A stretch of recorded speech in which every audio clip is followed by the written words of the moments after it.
Welcome back to my channel. Today we're going deep into the final days of the man they called the King of Pop. The rehearsals, the pressure, the medical decisions, and the hours that led to one of the most shocking losses in music history. This is a story we wish had a different ending. Let's begin. If stories like this move you, hit subscribe and turn on notifications. We bring you the full truth every single week. March 2009. A stage in London. A man who had once been called the greatest entertainer alive stands in front of a wall of cameras and says four words that will change the rest of his life. This is it. He meant it as a title. Nobody in that room knew how literally true it would become. Over the next 100 days, Michael Jackson would rehearse harder than he had in over a decade, chasing one final comeback in front of a production team of professionals who could see, better than almost anyone, exactly how much it was costing him. This is the story of what really happened behind the curtain. Not the highlight reel, but the version built from courtroom testimony, medical records, and the people who were in the room. By 2009, Michael Jackson's public image was that of a reclusive eccentric. His private reality was closer to a man cornered. Years of legal battles, an extravagant lifestyle at Neverland Ranch, and mounting interest on loans had buried him under debt, widely estimated at several $100 million. Neverland itself had nearly gone to auction the year before. Concert promoter AEG Live offered him a way out, a 50-show residency at London's O2 Arena, branded "This Is It." 50 shows sold out in a matter of hours. For AEG, it was a financial triumph. For Jackson, it was something closer to a lifeline he could not afford to let go of, and, according to people close to him, a source of quiet dread.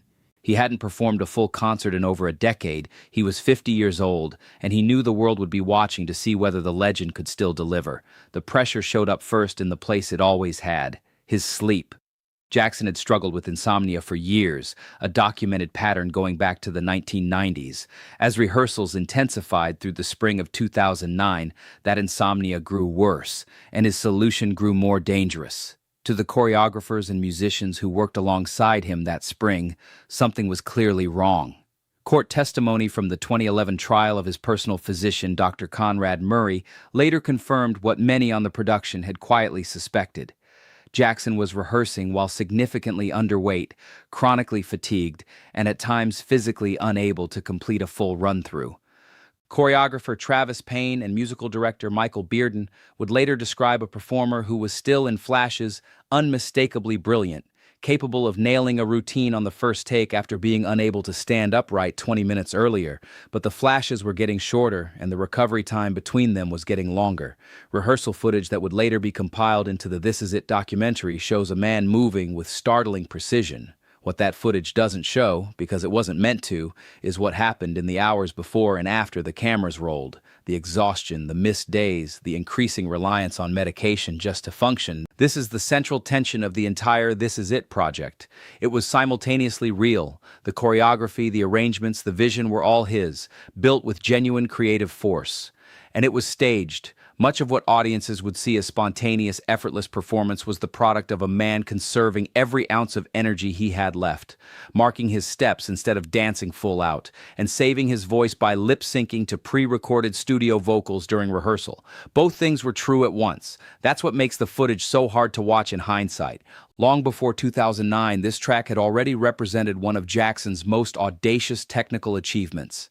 Inspired by 1930s film noir and originally sketched out under the working title Chicago 1945, the song was built around a rhythmic backbone Jackson helped design using a synclavier synthesizer, reportedly incorporating the sound of his own heartbeat into the track.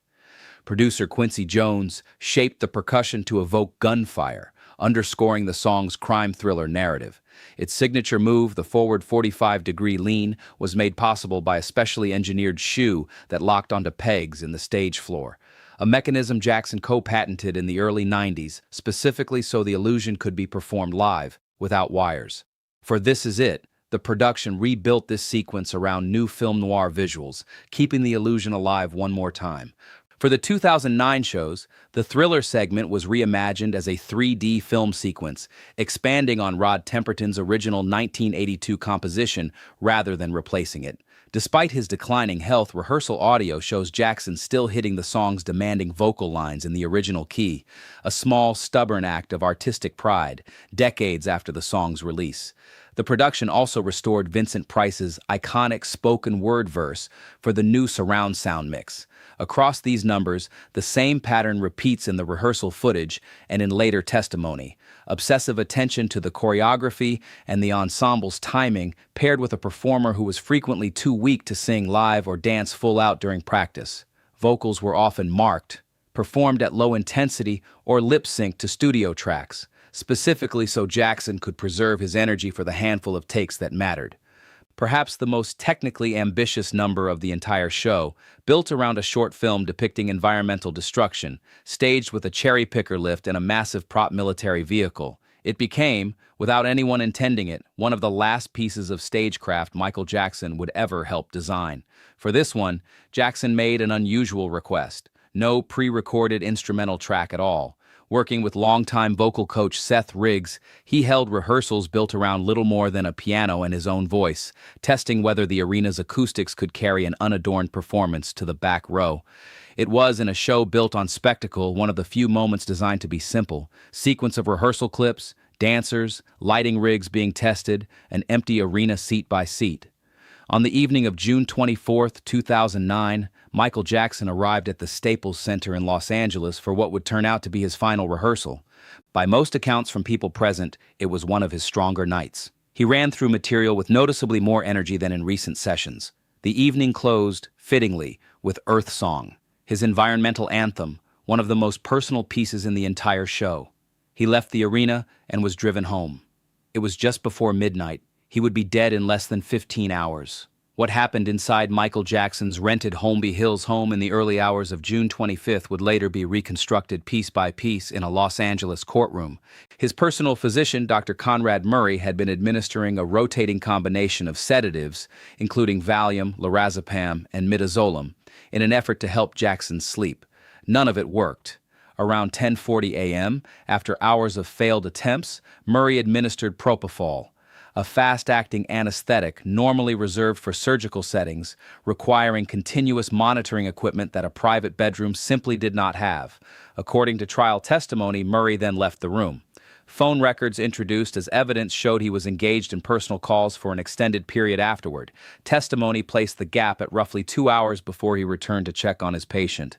When Murray found Jackson unresponsive, he did not immediately call 911. Instead, he attempted CPR on a soft mattress, a method medical experts would later testify is fundamentally ineffective, since proper chest compressions require a firm surface.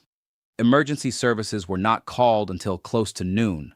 Paramedics arrived to find Jackson without a pulse. He was transported to UCLA Medical Center, where a team of doctors worked for roughly an hour despite an assessment that resuscitation was almost certainly futile. Michael Jackson was pronounced dead at 2:26 p.m. on June 25, 2009. Exterior of UCLA Medical Center, news helicopters, crowds gathering.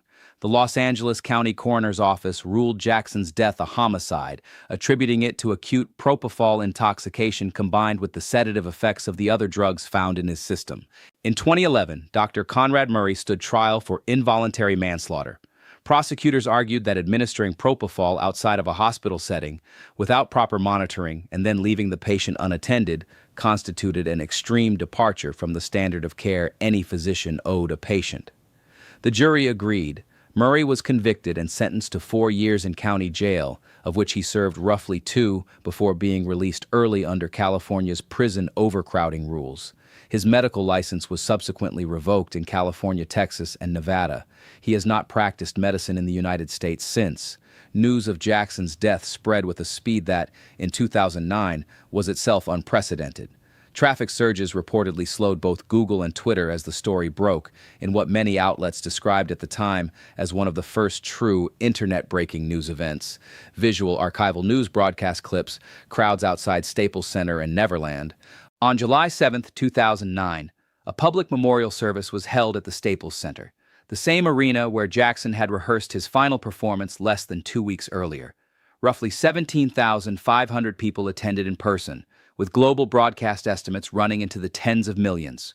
Mariah Carey, Stevie Wonder, and other longtime collaborators performed tributes during the service. Months later, the hundreds of hours of rehearsal footage shot for the concert series were edited into the documentary Michael Jackson's This Is It, released in October 2009.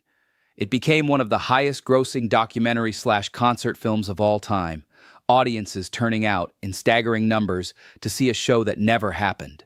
Watching it now, knowing what we know, changes what the footage means. The precision reads differently. The moments of visible exhaustion between takes read differently. What once looked like standard behind-the-scenes rehearsal footage now plays like the final documented weeks of a man pushing his body past what it could sustain, in pursuit of one more chance to prove, to the world and maybe to himself, that he still had it.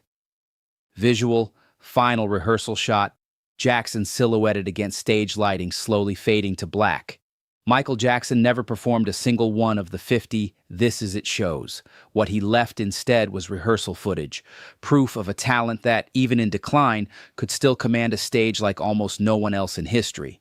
The tragedy isn't just that the show never happened, it's that so many of the people closest to the situation could see what was happening to him, and it happened anyway. And honestly, we hope no artist, no father, no human being ever has to go through what he went through in those final hours. That's the real prayer behind this story.